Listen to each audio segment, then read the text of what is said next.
Je vous présente d'abord la météo. Donc on voit que la météo sur Bramfarine, donc on commence à avoir des plafonds à partir de 15 heures. Si on regarde l'hémagramme, effectivement il y a une courbe d'inversion à 1000 mètres. Et cette courbe d'inversion elle est percée qu'à partir de 14 heures. Donc on va voir que ça a une importance. Et ensuite on a des plafonds généreux avec relativement peu de vent. Donc une journée assez idéale pour voler. Et voilà, donc c'est parti pour ce vol. Je décolle donc très haut des plages pour être au-dessus de la courbe d'inversion. J'arrive, donc il est 12h40, j'arrive à 2500 mètres et je trace directement sur Bramfarine. Voilà, donc là, à Bramfarine, je ne trouve rien. Donc pas très étonnant vu l'hémagramme, mais on espère toujours trouver quelque chose. Et donc plutôt que perdre du temps, j'ai une altitude suffisante pour aller raccrocher directement la Chartreuse. Donc là je fais quelques allers-retours pour avoir une altitude suffisante pour cheminer. Et donc je chemine sur le premier étage de la Chartreuse pour aller progressivement jusqu'à Saint-Hilaire. Donc j'essaye de faire le moins de virages possible, de rester en cheminement, essayer d'éviter ce que je viens de faire, c'est-à-dire de prendre des thermiques inutiles, de faire des petits tours pour se rassurer, et de prendre uniquement un thermique quand c'est nécessaire, c'est-à-dire avant de traverser la combe. Il faut quand même un minimum. Et là, tout en cheminement,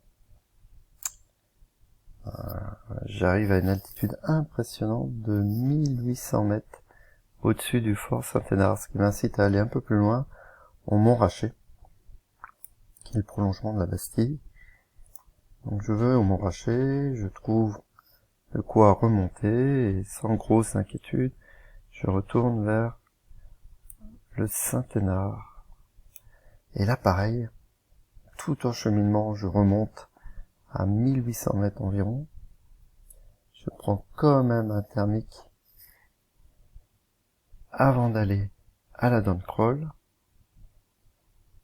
Là, je fais un petit tour qui est complètement inutile. Sur la Doncroll, je trouve pas tout de suite le bon endroit, là.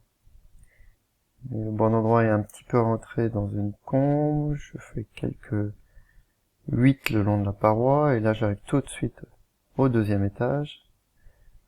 Ensuite, je choisis, il est déjà 15 heures, d'aller à l'intérieur de la Chartreuse. Je trouve un généreux thermique qui me permet de continuer en direction du Mont Granier.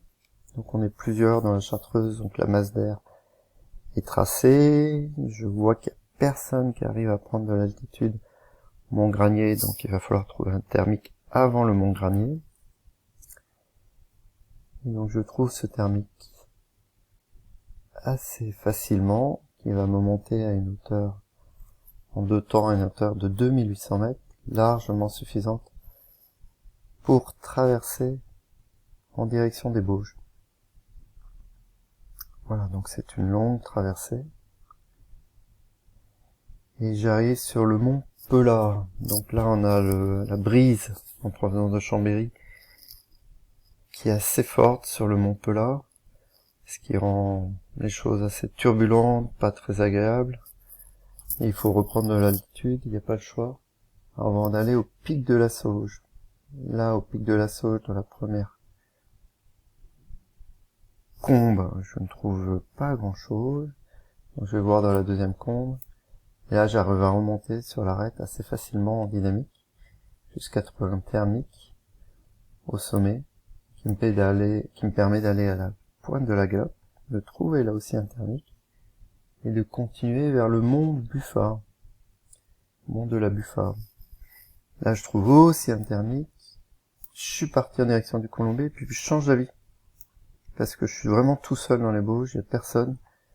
Je me dis que si je reviens à La Rochette, je ferai déjà un vol de plus de 100 km, ce qui était l'objectif de la journée, mon premier vol de plus de 100 km. Donc je décide, à partir du Mont Charbet, d'aller directement sur La Rochette. Donc jusqu'au tour de Montmayor, ça va, ça plane, on est poussé par le vent du nord. Après le tour de Montmayor, on le voit tout de suite là, ça descend très vite. J'essaye de retrouver un thermique au-dessus de la ville de La Rochette, mais je trouve rien. Du coup, j'atterris à l'atterrissage officiel de Détrier. Voilà pour ce vol de 106 km, donc la barre symbolique des 100 km est bien franchie, avec une vitesse moyenne élevée. Je suis content d'avoir réussi à cheminer à peu près correctement, donc la vitesse moyenne est de 21,6 km/h, pour un temps de vol de presque 5 heures, 4 heures 54 minutes exactement. Merci, au revoir.